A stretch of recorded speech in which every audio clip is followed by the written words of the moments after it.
give her the beer, and we wind up going back to this restaurant for an after-party type thing, and I get there, and she's still drinking that same Budweiser.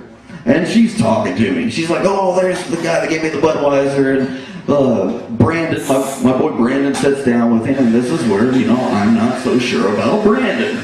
Because Brandon's hanging all over like she's the hottest chick in the freaking place. And I'm like, God damn it, dude, this is a guy. This is a dude, man. And he's all hugging on her, getting pictures, kissing her cheek. She's kissing his cheek. I'm like, holy shit. If she thinks it's cool to kiss Brandon's cheek, she's going to think it's cool to kiss my cheek. And that can't happen. That can't happen. Not that I have anything against, but I don't want no guy chick kissing my cheek. It's just not cool. So I was really stressed out by it all. And Brandon's all, like I said, he's letting her kiss him. It's just, it's embarrassing. And I probably got 20 to 30 pictures at home of nothing but Brandon being kissed by this he-she. Transsexual, hermaphrodite, whatever, I don't know. I don't even know what to call it anymore. So anyway, we had this party, big party, and the last person that I thought that we would wind up leaving the party with is the person we left the party with, Ginger Coyote.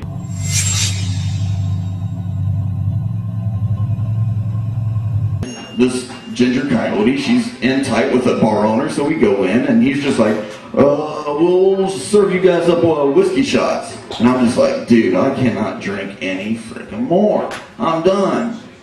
He was like, I've never known anybody from Southern Indiana not to turn down whiskey. And he was right.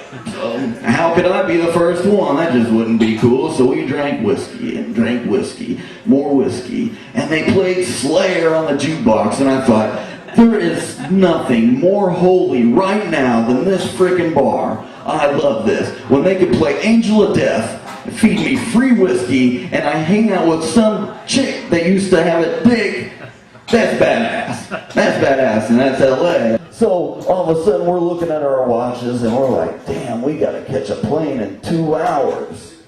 And we're shit-faced drunk. So, Brandon assures us that we can get about an hour's worth of sleep before we have to make our way back to the airport. As soon as I lay down, the phone rings. I pick it up. It's Ginger Coyote. How are you guys doing? What are you talking about? We just left you. We just left you. This he-she will not leave us alone. And Brandon's making jokes. He's like, she wants you, man. She wants you. I'm like, I'm not the one that has all the pictures taken with her. She was kissing you all night long, and why is she calling me? Well, I talked to her for a while, and then it was determined we have to get to the airport. Now, I don't know how many people have ever been to LAX. All right, you know that getting through LAX is like getting through, geez, it is just amazing. So we get in there, and they pull us through the metal detectors, and long story short, I failed and wound up having to have some man stick half his hands down my pants in order to see if I was carrying a bomb of, yes, hands. And half his hand? Just half his hand. He wasn't like grabbing my balls or nothing, but he was like, he was down there, And what's funny is he does it in front of everybody. Everyone's looking, wow, what is this guy, a terrorist?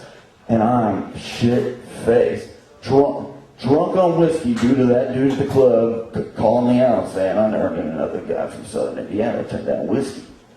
So I'm drunk, and I know that if they sense that I'm drunk, they're not going to let me fly on the plane, so I'm playing it cool, and finally they let me through. And I wind up flying home half hungover, and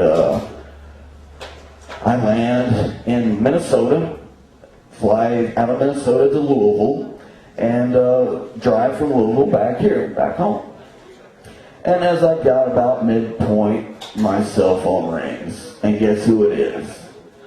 Ginger Coyote. How you doing? She just wanted to make sure I was getting home okay.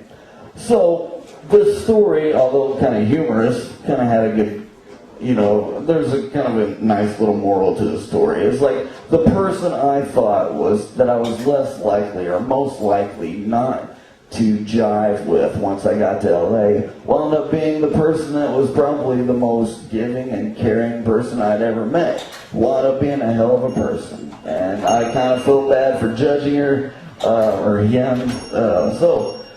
Moral of the story is, of course, don't judge a book by its cover, or the size of its penis, or the lack thereof. Cody Aldridge. Describe Mike Addison in 3 words. He's a fucking dick. Can you hear me? Can you hear me now? Oh. It's probably a blessing that we didn't have any beer here tonight, because I probably wouldn't be able to speak. So, freely use whatever you want to say. Because anyone approaches me, I approach them just as they do me, and that's with kindness and fucking hospitality and nothing less than that. I'm not a mean person, and although some people may fucking claim that I am not, and I most certainly fucking value people. I love humanity, and I just love being around this whole fucking thing that this thing's grown into for me. So, that is what it is. I think what makes a writer a fucking good writer is his experience. It isn't the ability to write necessarily. It's his experience and what he's going to put down for you to take in. And if you've read anything from my book, you'll see that it contains fucking typos, fucking grammatical errors, and I even put a fucking disclaimer at the beginning of the book that says you will see this shit. And I've had people that are English professors from universities read it, and they're just bugged by that. And I'm like, you're missing the point. You're missing the point altogether. This is not supposed to be literary perfection. This is coming from the backwoods of southern Indiana.